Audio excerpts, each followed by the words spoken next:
আমরা এই শুভ উদ্বোধনে নগরী গ্রাম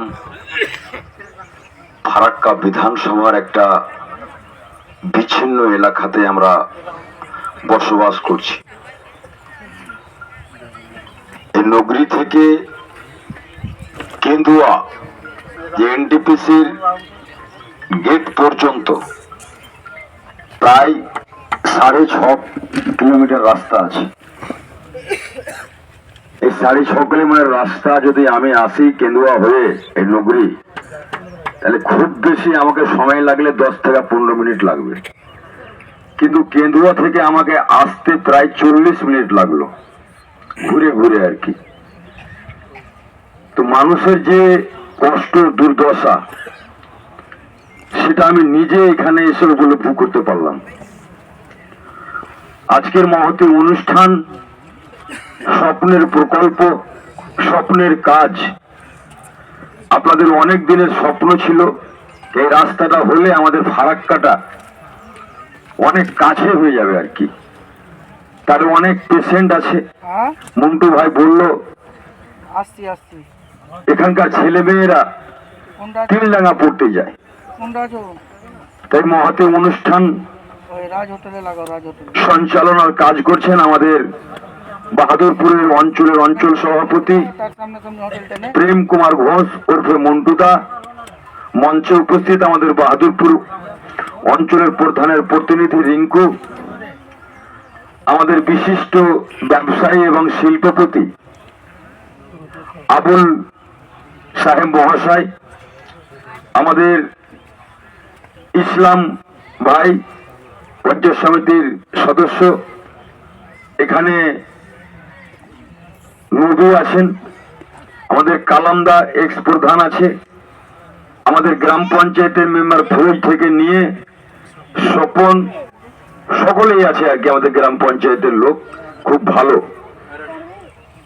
বাহাদুরপুরকে আপনি জানেন, আমি বারবার বলি কি বাহাদুরপুরের মানুষ হয়তো বিচ্ছিন্ন এলাকাতে বাস করে, কিন্তু আপনাদেরকে আমি ভেতরে ভেতরে ভালোবেসে ফেলেছি।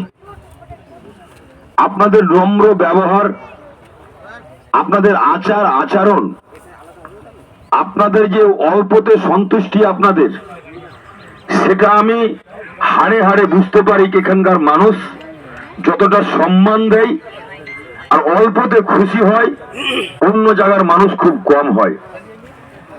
তাই মন চাইলেও হয়তো আমি নগরী আসতে পারি না বারবার, কারণ ফারাক্কার ভৌগোলিক অবস্থানটা, মানে এই জায়গাতে দাঁড়িয়ে আছি আর শেষ প্রান্তে যদি আমাকে যেতে হয় তো প্রায় 40 কিলোমিটার, প্রায় 40 কিলোমিটার ভৌগোলিক অবস্থান। তারপরে যদি এনএইচ রাস্তা থাকে, রাস্তাঘাট ঠিক থাকে, তাহলে কিন্তু আসতে সুবিধা হয়।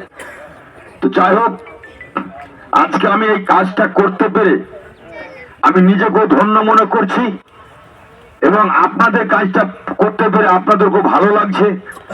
আপনাদের দোয়া আশীর্বাদে আমি কিন্তু বিধানসভায় আপনারা পাঠিয়েছেন, সেই অনুপাতে আপনাদের দোয়া আশীর্বাদ নিয়ে আমরা এই কাজটা করতে পেরেছি। মন্টুদা যেটা আমার সঙ্গে কাছে আমার দাবি করলো, এই দাবিটা যদি একটু আগে করতে মনে হয় তাহলে কাজটা এটাও আমি করতে পারতাম।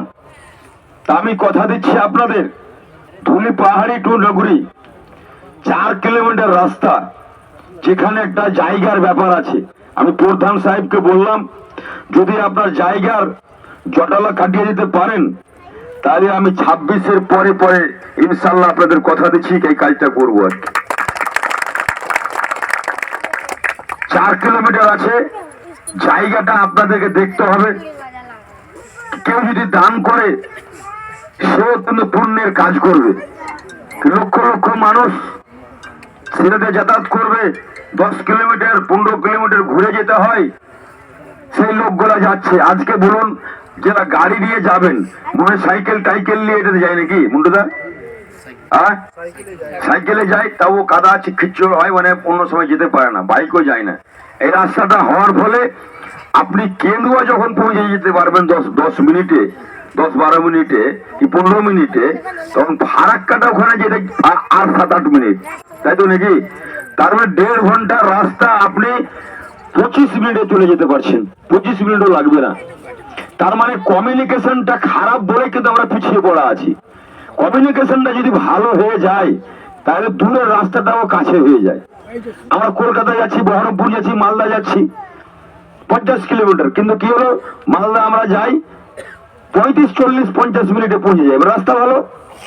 তো এখানে শিক্ষা, পানীয় জল, রাস্তাঘাট যদি ভালো থাকে বা ভালো করতে পারি তাহলে পিছিয়ে পড়া শব্দটা কিন্তু উঠে যাবে।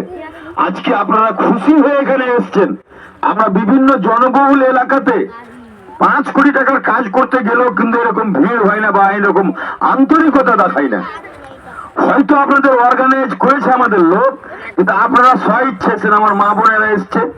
তাই প্রধানকে বলেছিলাম এখানকার মানুষ তুমি শুধু শুকনো লাড্ডু খায় না, এখানকার মানুষ সময় ব্যয় করে এখানে এসছে, মানুষকে একটু ভালোবাসাটা বেশি করে দিও।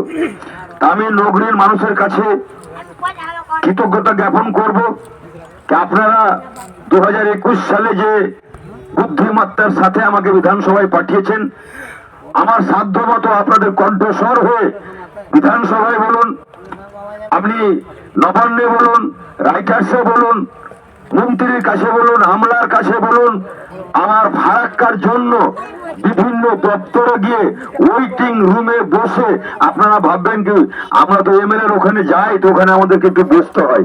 আর ইচ্ছাকৃত কাউকে আমি বসাই না, কাজের ব্যস্ততার জন্য মানুষকে বসাই। সেরকমই একটা ডিএম এর কাছে আমি গেলাম, কোন একটা মন্ত্রীর কাছে গেলাম, কোন একটা কাজে আছে, তখন তো আমাকে ওয়েটিং রুমে বসতেই হবে। আমাকে দেখালো আধ ঘন্টা 1 ঘন্টাও বসতে হয়, কিন্তু আমি কাজ না করে আসি না।